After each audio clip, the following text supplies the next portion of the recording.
In this video, I'm going to talk about how to be smooth as and specifically, I'm talking about dating. I'm talking about to be smooth with women, to have the kinds of interactions that almost feel like they're from a movie, right? It almost feels like a James Bond scene or something like that because it's just so effortless, so easy that girls go home with you sometimes in less than 30 minutes of meeting them. Now, this is not going to be a video about little tricks and tactics that are ultimately meaningless. This is going to be about the real truth of someone who has taken hundreds of girls home from clubs, bars, from the day, from college, campus, from everywhere, who's actually had success, and someone who started as someone with panic disorder and extreme social anxiety, and I didn't even kiss a girl until I was 19. So that's where this is coming from.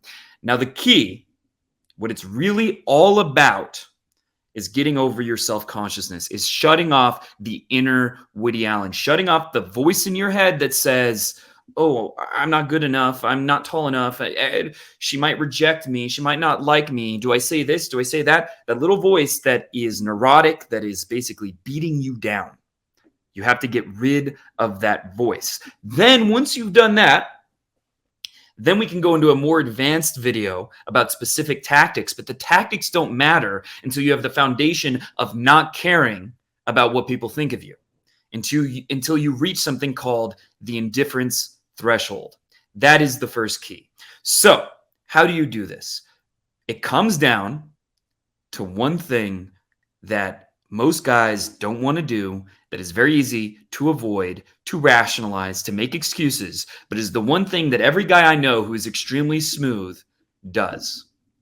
And that is to face rejection again and again and again and again in increasing levels of difficulty, if that makes sense, until you literally stop caring, until you're over it, until you're like, you know what, fuck it. Fuck it. I don't care if she rejects me. When you genuinely have that feeling, then you start going up to girls and you are far more clever. You are far more creative. You are far more confident. You take the lead without hesitation. And it's because of something called transient hypofrontality, which comes from flow science. And fun fact, flow states, just let me get this out of the way, the definition, because it's not everyone knows. A flow state is where you perform your best and you feel your best. It is a state where time dilates. So time goes by extremely quickly or extremely slowly. And you just feel so immersed in what you're doing that everything else fades away. And in this state, the part of your brain, the inner Woody Allen, the part of your brain that is self-conscious, literally shuts off. And the parts of your brain associated with positive emotion, with confidence, with boldness, with being alpha or high status or whatever you want to call it, become hyperactive. They become more active. And funny story, there's a book about flow states. I believe it's called Stealing Fire. I'm not 100% sure, but I believe it was Stealing Fire. And in this book, the author at the end says, we need to watch out because flow states can be used by people like pickup artists to have an unfair advantage in the dating game. And he's right. And that's exactly what we're going to talk about in this video. So the key is to get into a flow state.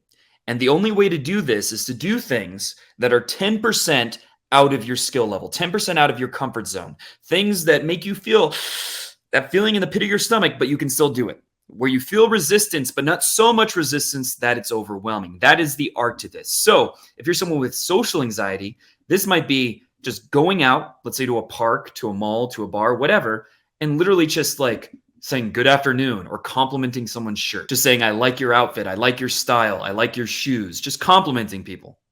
Then every time you do this, you realize nothing bad happened. Nothing bad happened. It's okay to socialize. I got a smile. Oh, she didn't notice. She didn't give me a response, but she didn't say fuck off and die either. It wasn't a big deal.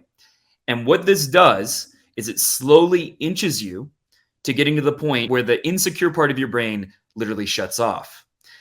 And as you're able to do this, eventually you'll reach a point where you can go to the next level, which is to go up to a girl and say, do you know where there's a good restaurant nearby? Or to say, hey, I just wanted to say, I really like your style. And then continue walking. You don't even commit to it, but you just do that. Then once you're able to do that, then the next step is to do a direct approach where you say, hey, I just wanted to say, you're really cute. Then you keep pushing this further and further. And so the next step might be a group of girls instead of just one girl. Or it might be to approach a girl at the bar and actually invite her to the dance floor, or to start being physical, or to hold stronger eye contact. Anything that's a bit out of your comfort zone, to speak with more enthusiasm and passion, to practice things like that. You're slowly pushing things to where you're more and more expressive, more and more bold.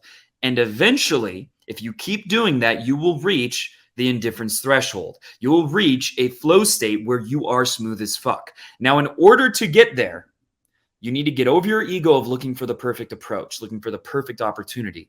Be willing to talk to anybody, because anybody you talk to, if you're offering value, you're being positive. First of all, you're more likely to get positive responses. But secondly, you're just getting more momentum. The less time you spend between interactions, the better. And once you do that, if you go out to a bar and maybe you're starting, you can't even barely say hello, right? You're like, hi, I like your shirt. And you just keep walking. You can't even commit. Even if that's the case, if you do this for 45 minutes, an hour, and you slowly push yourself farther and farther over the course of the night, you will find that by the end of that hour, you are smoother than you have ever been before. And that is how, if you're not someone who's naturally smooth, some little trick isn't going to do anything. Some little technique, some line you're going to say isn't going to do anything. You need to learn how to shift into that state, into a flow state. And then once you're good at getting into that state, then you can worry about the small details. But those are the icing on the cake. Those are bonus. That is not what really matters for the majority of people. And that is not even what gets the majority of your results. It's getting into that carefree state. And that's exactly how you do that. Now, this is easier said than done. Obviously, pushing yourself, getting out of your comfort zone, there's a lot of resistance, and it can be extremely difficult. It was for me as someone who had severe social anxiety. If you want help with that, the fastest and easiest way to do this is to get in-person coaching, where you have someone pushing you to take massive action, where you create a situation where it is far easier than it ever would have been otherwise, where you can make more progress in a weekend than most guys do in an entire year. And you can click the link below to learn more about my in-person boot camps.